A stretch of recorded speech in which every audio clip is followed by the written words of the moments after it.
Olá, minhas estrelas. Já aconteceu de alguém te olhar e, sem dizer nada, te arrancar do eixo? Cristina tem um casamento estável, uma vida perfeita e um vazio que ninguém vê. Quando uma artista surge como um risco vivo no seu caminho, ela tenta resistir, mas o desejo já tinha se instalado onde a razão não alcança. Se você sente arrepio com histórias que rasgam silenciosamente, fica aqui comigo. Hoje eu vou te contar o que acontece quando a gente decide depois que já se perdeu. Meu nome é Cristina. Tenho 38 anos e, à primeira vista, minha vida poderia ser descrita como perfeita. Um casamento estável, uma casa bem decorada em um bairro nobre de São Paulo, viagens ocasionais ao exterior e uma carreira consolidada como curadora de arte. Mas, no fundo, aquele relacionamento se sustentava num afeto sereno, quase burocrático, feito de gestos corretos, mas sem vertigem. Minha rotina era um desfile de compromissos, encontros com artistas em ateliês escondidos, visitas a galerias menores em busca de novas promessas e vernissagens em que eu precisava sorrir e conduzir colecionadores entre obras que pareciam arder mais do que minha própria vida. E foi nesse cenário, de estabilidade impecável e vazio ensurdecedor, que algo começou a mudar. Era uma tarde abafada e a galeria fervilhava de vozes, passos e flashes de celulares. Eu circulava entre os convidados, ajustando detalhes da exposição. Eu vestia meu uniforme não declarado, um conjunto branco, sóbrio, sofisticado, que me tornava parte da cena e, ao mesmo tempo, distante dela. Foi então que aconteceu. Um catálogo caiu da minha mão no exato momento em que alguém esbarrou em mim. A princípio, nem olhei, apenas me abaixei automaticamente para recolher. Mas no instante em que meus dedos tocaram os dela sobre a capa do livro, ergui o rosto e encontrei os olhos de Renata. Um olhar intenso, escuro, desarmado. O cabelo negro caía sobre a franja, parcialmente cobrindo os olhos, mas não o suficiente para esconder a chama que brilhava ali. Tinha 22 anos, e aquele tipo de liberdade que só existe antes da primeira grande queda. Ela sorriu. Não o sorriso educado dos eventos sociais, mas algo enviesado, quase provocativo. Desculpa. Eu me distraí, disse, sua voz rouca e baixa como se estivesse confidenciando um segredo. Demorei mais do que deveria para responder. O catálogo pesava de forma estranha entre meus dedos, como se tivesse absorvido a tensão que havia se instalado entre nós. O silêncio se alongou além do aceitável, e minha hesitação denunciava mais do que eu gostaria. Então, respirei fundo e recoloquei a máscara que conhecia bem, a da curadora impecável que todos esperavam ver. Não se preocupe, acontece, respondi, tentando parecer casual. Mas Renata não parecia disposta a deixar o momento se perder. É sempre assim. Eu fico mais atenta às cores do que às pessoas, disse, erguendo o queixo em direção à tela atrás de mim. Segui o gesto e percebi que era uma das obras mais intensas da mostra. Explosões de vermelho e preto em camadas brutas de tinta. O tipo de pintura que parecia pulsar. Ela sabia exatamente o que estava fazendo.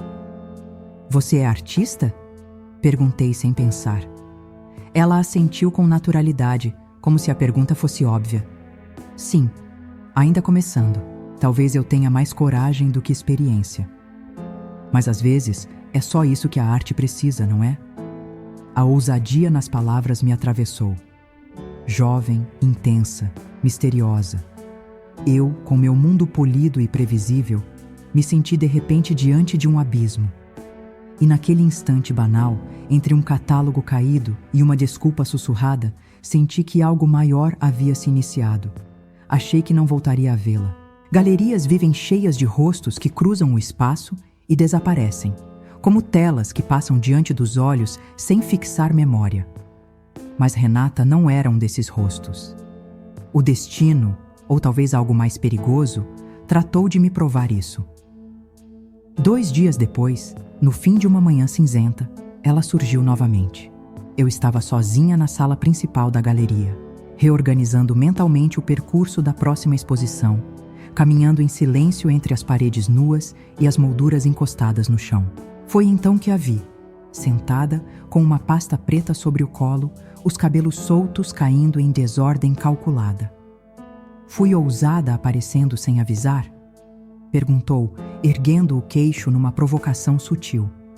Precisava mostrar meu trabalho. Abri um sorriso profissional, aquele que uso para lidar com jovens artistas cheios de expectativas. Mas havia algo em Renata que tornava impossível manter o distanciamento. Talvez fosse a forma como ela sustentava o próprio lugar no mundo, sem pedir licença. Ou o modo como me olhava, não como curadora, não como mulher casada, mas como se tivesse acabado de descobrir uma brecha por onde poderia entrar. A pasta se abriu diante de mim, revelando telas vibrantes, cheias de cores densas, traços que não pediam explicação. Eram obras ainda cruas, mas carregadas de uma força indomesticada. Observei cada uma com atenção, tentando manter a compostura, mas a sensação era a mesma de estar diante da própria artista. Intensidade demais para caber dentro de molduras. Você tem coragem, comentei, devolvendo-lhe o olhar. Coragem ou imprudência? Retrucou, arqueando uma sobrancelha. Não respondi. Sabia que qualquer palavra seria usada contra mim. Ao invés disso, fechei a pasta devagar, como quem tenta ganhar tempo.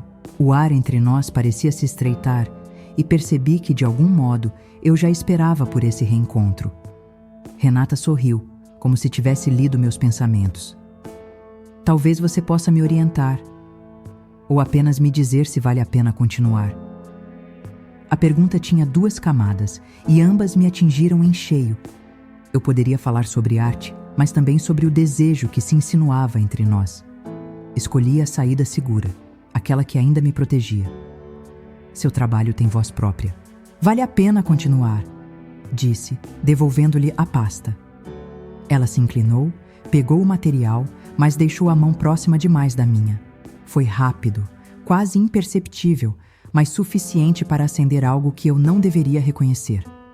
Renata tinha cruzado a porta da galeria como artista, mas eu já sabia que era a minha vida que ela começava a me expor. Nos dias seguintes, tentei ocupar minha mente com compromissos, relatórios, a próxima curadoria que exigia atenção meticulosa. Mas a visita de Renata tinha deixado rastros. As cores das telas dela ainda se projetavam na minha memória quando eu fechava os olhos à noite, como se estivessem presas à pele. Eu me peguei revisando catálogos antigos, procurando obras com a mesma fúria que havia sentido nas pinceladas dela, e não encontrava. Na sexta-feira, o acaso voltou a me desafiar. Saí da galeria mais cedo, em direção a um café discreto no centro, um dos poucos lugares onde eu conseguia respirar longe dos olhares sociais. Ao entrar, ouvi minha própria surpresa ecoar. Lá estava ela, sentada sozinha, rabiscando algo em um caderno surrado. Não parecia coincidência e eu não sabia se queria que fosse. Ela ergueu os olhos, sorriu como quem já sabia que eu apareceria. Curadora elegante também precisa de refúgios, pelo visto. Sentei-me diante dela, sem pensar no que diria depois. A conversa começou banal. O movimento da cidade, a pressa das pessoas, a dificuldade de manter a disciplina quando se vive de arte. Mas aos poucos, a banalidade foi se dissolvendo. Renata falava com intensidade, como quem vive tudo em excesso. Cada frase parecia carregada de provocações veladas, um convite disfarçado de comentário inocente. Você deveria conhecer meu ateliê, disse, rabiscando mais uma linha no caderno e empurrando-o para o lado. É pequeno, improvisado, mas é lá que a bagunça ganha forma. Fiquei em silêncio por alguns segundos. Sabia o peso desse convite. Não era apenas sobre quadros e tintas, era sobre atravessar uma linha. Talvez, respondi, tentando soar distante, mas minha hesitação me denunciava. Renata inclinou-se para a frente, apoiando o queixo na mão, o olhar fixo em mim. Às vezes, basta abrir uma porta para que o resto aconteça sozinho.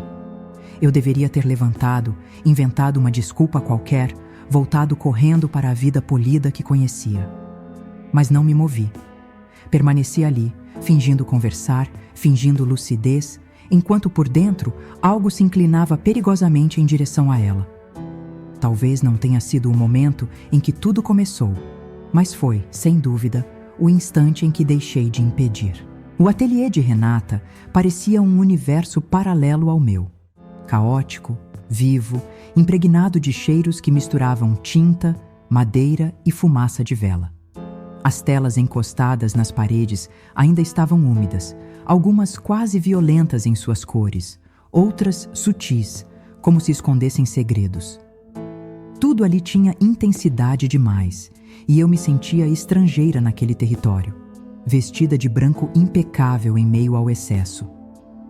Ela caminhava atrás de mim, passos lentos, sem pressa. Eu fingia observar cada quadro, mas a verdade é que estava consciente da proximidade dela. Quando estendi a mão para tocar uma tela apoiada no canto, os dedos de Renata interceptaram os meus. Foi um gesto simples, mas carregado de intenção. Sua pele quente sobre a minha transformou o que deveria ser um movimento trivial em algo impossível de ignorar. Nossos olhos se encontraram. Não havia espaço para distrações. A distância entre nós se encurtou, e de repente estávamos respirando o mesmo ar, como se o mundo tivesse encolhido ao tamanho daquela sala. O tempo, que antes parecia correr tão rápido, passou a se arrastar. Renata inclinou-se, sem pressa, como quem conhece exatamente o efeito que causa. A boca dela roçou a minha em um beijo breve, quase experimental, mas tão carregado de energia que me roubou o fôlego. Não houve resistência, apenas a constatação de que eu já estava entregue antes mesmo de entender. Afastei-me um passo, tentando reorganizar os pensamentos, mas a marca do beijo permanecia, como se tivesse se gravado na pele. Ela sorriu, não com ironia, mas com uma calma perigosa, como quem já tinha certeza do próximo passo. Naquela tarde, descobri que um simples toque podia ser suficiente para virar meu mundo de ponta cabeça. Ela me puxou pela cintura e, em poucos passos, me guiou até o sofá coberto por tecidos manchados de tinta.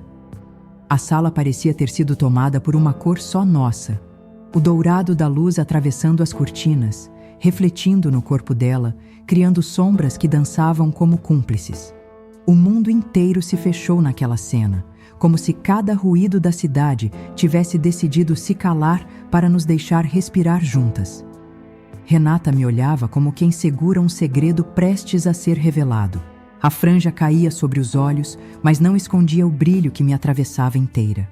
Não houve palavra, apenas o instante em que ela desceu os dedos pela minha blusa e começou a desfazer botão por botão, como se tivesse todo o tempo do mundo para me desmontar.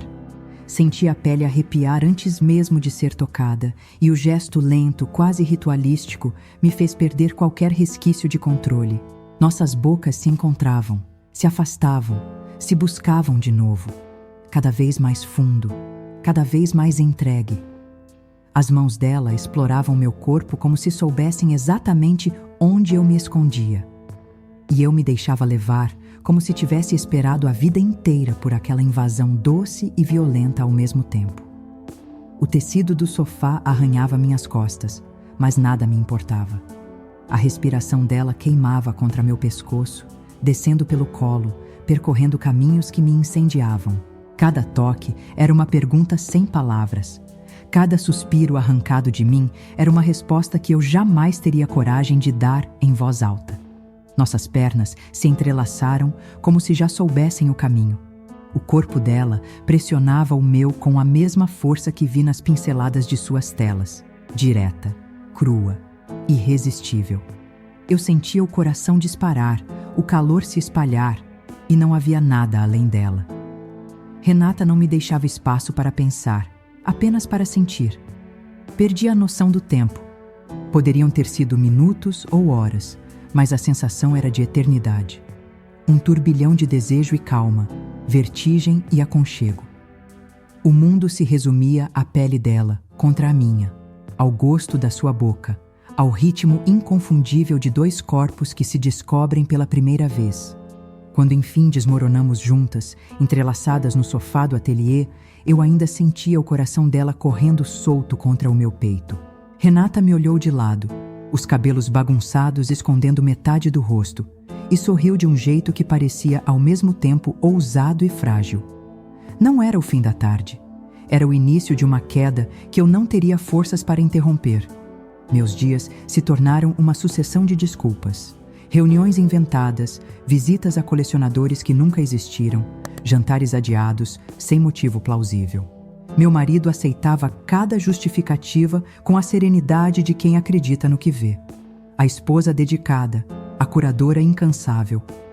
Mal sabia ele que a cada ausência eu estava sendo engolida pelo caos de Renata.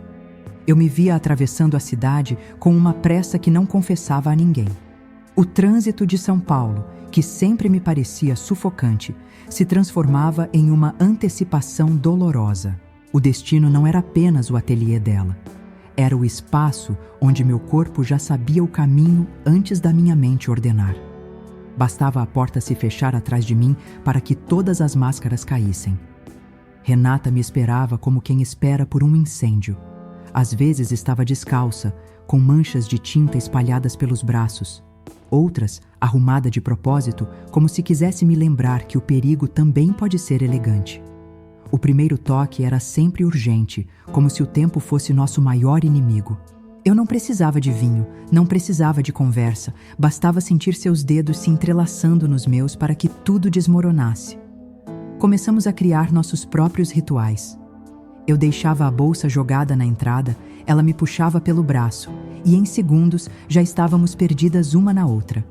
O sofá manchado, o chão coberto de telas, a cama estreita no quarto pequeno, qualquer espaço servia. Cada encontro parecia uma fuga desesperada, e quanto mais eu fugia, mais queria voltar. À noite, em casa, o contraste me dilacerava. Eu jantava em silêncio, sorria para perguntas triviais, respondia mecanicamente sobre meu dia. Mas por dentro, ainda sentia o gosto da boca de Renata, as marcas discretas no corpo, a pele ardendo em lembrança. Eu sabia que estava mentindo mais do que jamais havia mentido em toda a minha vida. Mas cada mentira era também uma ponte até ela. E eu cruzava todas, sem hesitar. Não era fuga, não era aventura. Era necessidade. Eu precisava dela como quem precisa de ar. Mas então ele começou a perceber. Primeiro foram os horários. Eu chegava mais tarde do que deveria, culpando o trânsito ou reuniões que nunca existiram. Depois vieram os detalhes. Uma marca na pele que não se apagava a tempo. O perfume diferente que insistia em permanecer. O olhar distraído durante o jantar. Eu tentava compensar com gestos calculados. Um sorriso a mais, um carinho no ombro, uma atenção repentina. Mas a culpa me tornava transparente. Naquela noite, enquanto dobrava o guardanapo ao lado do prato, ele me observou em silêncio. Era um olhar que não acusava, mas pesava. Você anda distante, disse com a voz calma demais. Eu me apressei em negar, despejando explicações sobre a pressão na galeria, novos artistas, projetos atrasados. Ele apenas assentiu, mas nos olhos havia algo que não combinava com a tranquilidade das palavras. Deitei-me ao lado dele mais tarde, fingindo adormecer rápido.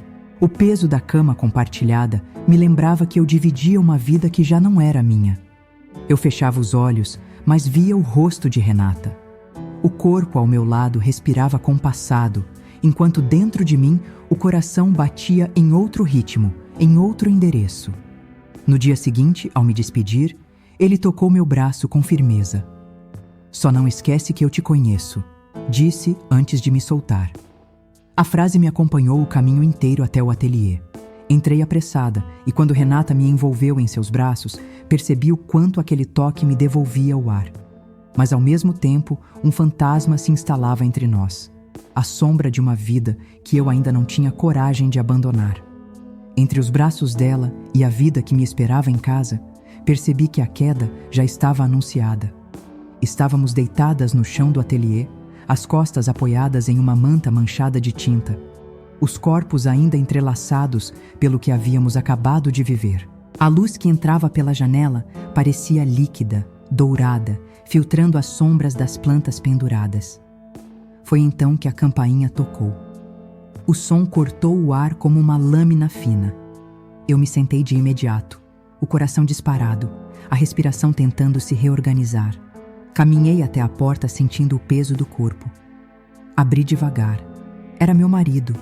Ficamos nos encarando por segundos que pareceram longos demais. Nenhum de nós falou, mas os olhos dele diziam tudo. Ele sabia. Talvez não os detalhes, não as palavras exatas, mas sabia. E eu, por um instante, não tive mais como fingir que não havia atravessado a linha. "Posso entrar?" Ele perguntou, com uma voz que parecia segura demais para o momento. Assenti. Afastei-me para o lado, e ele entrou com passos curtos, olhando em volta como quem reconhece um território onde nunca pisou. As telas, o cheiro de tinta, as cortinas improvisadas. O espaço entre ele e Renata era imenso, ainda que físico fosse pequeno. "Não vim para brigar, só para entender", disse com uma tranquilidade que me feriu mais do que qualquer grito. Eu queria dizer algo, qualquer coisa, mas as palavras me falhavam. Ele me olhou com aquele jeito direto que sempre teve. O jeito que costumava me fazer sentir segura, mas que agora me paralisava. "Cristina, a gente ainda existe? Ou você já se foi?" A pergunta não veio com raiva. Veio com um tom quase delicado, o que a tornava mais cruel. Não havia acusação. Apenas uma verdade nua, como um quadro sem moldura. Eu engoli seco. A garganta doía como se estivesse presa por dentro. Olhei para Renata. Ela continuava em pé, de braços cruzados, olhando para o chão. Não invadiu. Não tentou me segurar. Apenas esperava. Como se soubesse que essa escolha não poderia ser dividida. "Eu não planejei isso", sussurrei, mais para mim do que para ele. "Eu sei", ele respondeu. "Mas agora precisa decidir." Ele não insistiu, não implorou, apenas me ofereceu a chance de ser honesta. Pela primeira vez em muito tempo, a escolha era minha. E pela primeira vez, ela doía. O silêncio voltou a nos envolver. 3 pessoas, uma sala e um abismo no meio. E eu, no centro de tudo, com as mãos vazias e o coração em colapso. Não houve apelos, não houve lágrimas. O que havia entre nós era mais duro, a lucidez. Eu sabia o que havia feito. Sabia o que estava prestes a perder. Sabia também que não existia mais desculpa que sustentasse a mentira, nem fantasia que me oferecesse fuga. Só restava o gesto. E ele, cruelmente, precisava ser meu. Os olhos dele estavam fixos nos meus, mas havia algo diferente neles agora. Não raiva, nem desespero. Era a expressão de quem assiste à queda sem poder estender a mão. Ele não se moveu quando meus pés, hesitantes, começaram a caminhar em sua direção. E mesmo sem tocar nele, mesmo sem uma palavra, eu soube que ele entendeu. A escolha, embora muda, havia sido feita. Não pela força do amor, tampouco pela segurança de um lar, mas por falta de coragem para enfrentar tudo que eu havia desencadeado. Quando passei por Renata, mantive os olhos baixos. Eu não saberia o que fazer se encarasse o rosto dela naquele momento. Não por arrependimento, mas porque tudo que havia entre nós não podia mais ser sustentado sob a luz do dia. Ela continuava encostada na parede ao lado da janela, sem tentar me impedir, sem pedir explicações. Do lado de fora, o mundo era outro. A luz da rua me pareceu agressiva demais. O ar, denso. Entrei no carro como quem entra num lugar que deixou de pertencer, mas que ainda exige presença. Ele fechou a porta com cuidado, sem me tocar. O motor ligou, e antes que partíssemos, eu ergui os olhos quase por instinto. Ela estava lá, na janela, sozinha. E tudo o que existia entre nós agora cabia nesse último olhar. Um fragmento de tempo suspenso, em que nenhuma palavra foi dita, mas tudo foi compreendido. Quando o carro se afastou, senti a presença dela se dissolver atrás de mim como um perfume que insiste em permanecer no ar mesmo depois que a pessoa já foi embora. Tentei me manter firme. Tentei encontrar alguma nobreza naquela decisão, mas o que veio foi outra coisa. Uma espécie de luto, profundo e solitário, por tudo aquilo que eu mesma enterrei em vida. Não pelo que eu abandonava, mas pelo que matei dentro de mim para poder continuar. E continuei. Me sentei ao lado dele na mesa de jantar naquela mesma noite, dobrei o guardanapo com cuidado, comi devagar, sorri. Fui inteira no gesto. Cumpri o papel. Nenhum tremor aparente, nenhum vestígio do que me ardia por dentro. Naquela hora, soube que ninguém jamais notaria. E talvez esse fosse o verdadeiro horror: seguir existindo como se nada tivesse acontecido.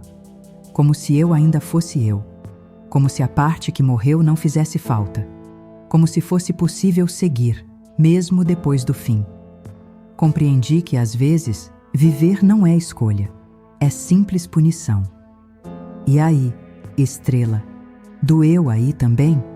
Cristina escolheu ficar, mas nem sempre continuar é sinônimo de coragem. Às vezes, é só o que resta quando a gente tem medo de perder tudo, menos a si mesma.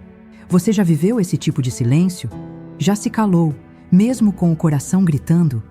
Conta pra mim nos comentários. Qual parte dessa história te atravessou? Se ainda estiver com o peito apertado, se inscreve no canal, porque vem mais episódios onde a tensão e a emoção andam de mãos dadas. A gente se encontra lá.